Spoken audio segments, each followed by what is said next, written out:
Sahabatku yang dirahmati Allah, mari sejenak kita letakkan semua beban dunia di pintu ruangan ini. Mari kita bicara, bukan dari akal ke akal, tapi dari ruh ke ruh. Pernahkah kita merasa di tengah keramaian, di puncak pencapaian, atau bahkan saat sedang dikelilingi orang tercinta, ada satu ruang di sudut hati yang tetap terasa hampa? Kita sering memeluk bayangan yang salah. Kita mengejar pengakuan manusia, seolah-olah pujian mereka adalah oksigen bagi jiwa kita. Padahal, semakin kita kejar, batin kita justru semakin gersang. Kita terjebak dalam labirin ego. Kita mengira bahwa meninggikan diri, memamerkan kelebihan, dan menutupi kerapuhan adalah cara agar tidak terluka. Namun, dalam perspektif tasawuf, itulah awal dari kesepian yang paling dalam. Sabda Rasulullah SAW dalam sebuah hadis yang sangat populer di kalangan para sufi, "Man arofa nafsahu, faqad arofa robahu." Siapa yang mengenal dirinya, maka ia akan mengenal Tuhannya. Kenapa kita harus mengenal diri untuk mengenal Tuhan? Karena diri kita adalah ayat yang paling dekat. Kita adalah mikrokosmos, sebuah alam kecil yang menyimpan rahasia kebesarannya. Mencintai diri dalam Islam bukanlah narsisme, melainkan bentuk syukur dan penghormatan atas mahakarya Sang Khalik. Kita sering memusuhi diri sendiri karena kegagalan. Kita meratapi luka. Kita malu pada cacat dan celah masa lalu. Kita merasa tidak layak dicintai karena tumpukan dosa. Akan tetapi, sahabatku, dengarlah pesan dari Syekh Ibnu Athaillah Al-Iskandari dalam kitab Al-Hikam. Mungkin saja Allah membukakan pintu ketaatan bagimu, namun tidak membukakan pintu penerimaan. Dan mungkin saja Dia menetapkan dosa bagimu, namun dosa itu menjadi jalan untuk sampai kepadanya. Luka batin kita, sahabat, itu bukan tanda kehancuran. Dalam kacamata tasawuf, luka adalah celah tempat cahaya ilahi masuk menyinari ruang-ruang gelap yang selama ini kita sembunyikan. Jangan benci retakan itu. Tanpa retakan, bagaimana cahaya bisa menembus bebatuan hati yang keras?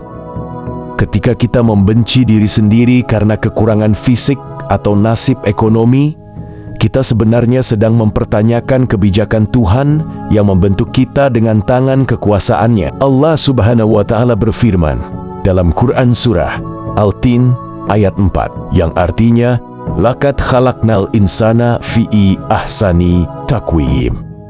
Sesungguhnya kami telah menciptakan manusia dalam bentuk yang sebaik-baiknya.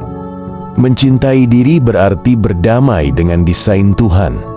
Ini adalah tasawuf praktis. Berhenti menghakimi diri dengan standar manusia yang selalu berubah, dan mulailah melihat diri dengan standar kasih sayangnya yang abadi. Mari kita bayangkan hati kita sebagai sebuah cermin. Sifat sombong muncul ketika kita mengira cahaya yang ada pada cermin itu adalah milik kita sendiri. Kita lupa bahwa cermin tidak punya cahaya. Ia hanya memantulkan cahaya matahari. Seseorang yang sombong adalah dia yang memuja cerminnya. Seseorang yang makrifat adalah dia yang bersyukur atas cerminnya. Namun cintanya tertuju pada Allah Subhanahu wa Ta'ala, Sang Maha Kekasih. Imam Al-Ghazali dalam Ihya Ulumuddin menjelaskan bahwa penyakit hati yang paling halus adalah ujub atau kagum pada diri sendiri. Obatnya adalah menyadari bahwa segala kecerdasan, kecantikan, dan kebaikan yang kita miliki adalah pinjaman yang sangat singkat. Mencintai diri tanpa sombong adalah dengan menyadari posisi kita sebagai fakir. Kita butuh Allah dalam setiap helai napas. Kesadaran pada ketiadaan kita di hadapan kebesarannya, justru itulah yang membuat batin kita menjadi sangat luas dan tenang. Kita tidak perlu lagi menjatuhkan orang lain untuk merasa tinggi, karena kita sudah merasa cukup dengan pandangan Allah. Marilah kita berlatih satu hal sederhana, namun mendalam, melatih kesadaran napas. Napas adalah tali gaib yang menghubungkan raga kita dengan alam ruh. Allah berfirman bahwa Dia meniupkan sebagian dari ruhnya ke dalam diri kita, sebagaimana termaktub dalam Quran Surah Al-Hayr ayat 29. Saat ini, rasakan napasmu. Saat menghirup, rasakan seolah kamu sedang menyerap rahmat dan ampunannya yang tak terbatas. Ucapkan dalam hati, "Ya Allah," saat menghembuskan napas. Lepaskan racun-racun ego, dendam, dan rasa benci pada diri sendiri.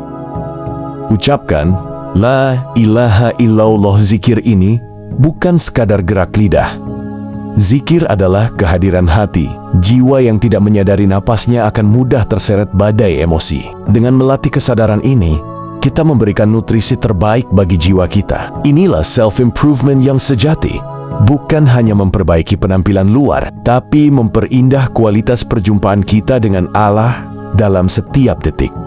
Kita sering menghias wajah dengan berbagai riasan, namun membiarkan hati berkarat. Kita merawat rumah fisik kita, namun membiarkan rumah batin kita berantakan. Mencintai diri adalah menjaga amanah. Tubuhmu adalah kendaraan menuju akhirat. Rohmu adalah tamu agung dari langit. Jangan beri makan tamu agung itu dengan sampah-sampah duniawi, gosip, atau kebencian. Berilah ia makan dengan ilmu, perenungan, dan cinta. Jadilah disiplin. Berani berkata tidak pada hal-hal yang mengotori kesucian jiwamu. Bukan karena kamu merasa suci, tapi karena kamu tahu betapa berharganya dirimu di mata Allah. Kamu adalah khalifah. Kamu diciptakan bukan untuk menjadi pemenang di mata makhluk, melainkan untuk menjadi hamba yang dicintai di sisinya. Ingatlah janji Allah Subhanahu wa Ta'ala dalam Quran Surah Ar-Ra'd ayat 28. Ala bijikrillahi tatmainul qulub. Ingatlah, hanya dengan mengingati Allah Subhanahu wa Ta'ala, hati menjadi tentram. Kini, sampailah kita di penghujung perjalanan kecil kita hari ini. Mencintai diri sendiri adalah perjalanan seumur hidup. Ia bukan destinasi, melainkan proses belajar untuk kembali pulang ke rumah kedamaian batin. Rumah itu ada di dalam dadamu sendiri. Berdamailah dengan takdirmu. Peluklah dirimu yang dulu pernah tersesat, yang dulu pernah hancur. Katakan padanya, "Terima kasih sudah bertahan. Terima kasih sudah mencari jalan pulang. Allah tidak pernah salah menciptakanmu. Setiap inci tubuhmu, setiap getaran rasamu adalah ayat-ayat Tuhan yang tertulis secara nyata." Maka, mulailah esok hari dengan senyuman yang paling tulus di depan cermin batinmu. Bukan senyuman karena merasa hebat, tapi senyuman karena merasa sangat dicintai oleh Sang Pemilik semesta.